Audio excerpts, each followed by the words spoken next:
ফিরে এলেন ইরানের সর্বোচ্চ নেতা, ঘেমে অস্থির ট্রাম্প। মধ্যপ্রাচ্যের রণাঙ্গনে আমেরিকা ও ইসরায়েলের সাম্রাজ্যবাদী দম্ভ এখন আক্ষরিক অর্থেই ধুলো মিশে যাচ্ছে।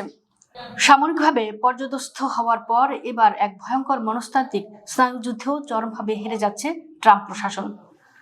সোশ্যাল মিডিয়ায় দাবানলের মতো ছড়িয়ে পড়া একটিমাত্র অ্যানিমেটেড ভিডিও এখন হোয়াইট হাউসের রাতের ঘুম হারাম করে দিয়েছে।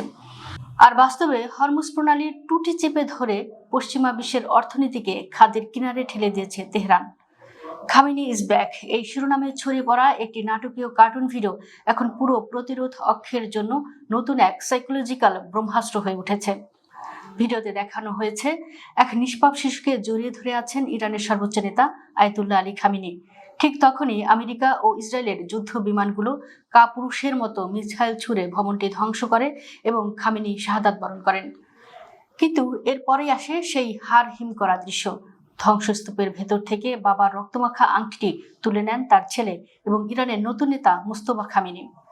বাবার আংটি নিজের আঙুলে পরার মধ্য দিয়ে ক্ষমতা ও প্রতিশোধের যে ভয়ঙ্কর প্রতীকী বার্তা তিনি দিয়েছেন, তাতে তার চোখের ক্রোধের আগুন স্পষ্ট। পরের দৃশ্যেই দেখা যায় তেহরান থেকে ঝাঁকে ঝাঁকে ড্রোন ও ব্যালিস্টিক মিসাইল ধেয়ে আসছে খোদ ডোনাল্ড ট্রাম্পের দিকে, আর মৃত্যু ভয়ে দরদর করে ঘামছেন মার্কিন প্রেসিডেন্ট। বিশ্লেষকদের মতে এটি কোনো সাধারণ কার্টুন নয়, এটি ইরানি জনতার পুঞ্জীভূত ক্ষোভ এবং ট্রাম্পের আসন্ন পরিণতির এক নিখুঁত মনস্তাত্ত্বিক প্রতিচ্ছবি। গত 28 ফেব্রুয়ারি যুক্তরাষ্ট্র ও ইসরায়েল যৌথভাবে এপিক ফিউরি ও রোয়ারিং লায়ন নামে যে আগ্রাসন চালিয়েছিল, তার জবাবে কুয়েত, কাতার, বাহরাইন, জর্ডান এবং আরব আমিরাতে থাকা মার্কিন ঘাঁটিগুলোকে রীতিমতো গোরস্থানে পরিণত করেছে ইরান।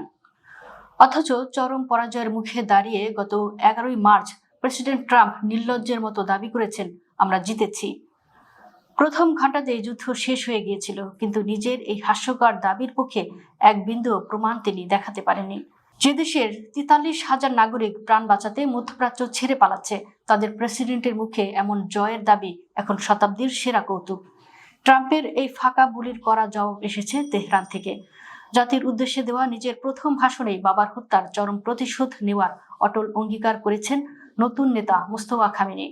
পাশাপাশি আরব প্রতিবেশীদের দিকে কড়া আলটিমেটাম ছুড়ে দিয়ে তিনি বলেছেন, প্রতিবেশীদের সঙ্গে আমরা বন্ধুত্ব চাই, কিন্তু যেসব দেশে থাকা যুক্তরাষ্ট্রের সামরিক ঘাঁটি থেকে ইরানের উপর হামলা চালানো হয়েছে, সেসব ঘাঁটি অবিলম্বে বন্ধ করতে হবে, অর্থাৎ আমেরিকার আশ্রয়দাতাদেরও এবার চরম মূল্য চোকাতে হবে।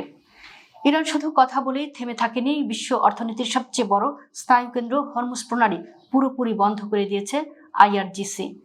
নিষেধাজ্ঞা অমান্য করে যে কয়েকটি পশ্চিমা তেলবাহী ট্যাঙ্কার এই প্রণালী পার হওয়ার দুঃসাহস দেখিয়েছিল, ইরানি নৌবাহিনীর নিখুঁত হামলায় সেগুলো দাউ দাউ করে জ্বলছে।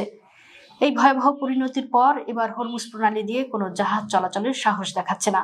সমর ও অর্থনীতি বিশেষজ্ঞরা সতর্ক করে বলেছেন, হরমুজের এই মরণফাঁদ যদিও আরো কিছুদিন বহাল থাকে, তবে মধ্যপ্রাচ্যের মার্কিন মিত্ররা এবং গোটা ইউরোপ এক ভয়াবহ ও নজিরবিহীন জ্বালানি সংকটে ডুবে যাবে।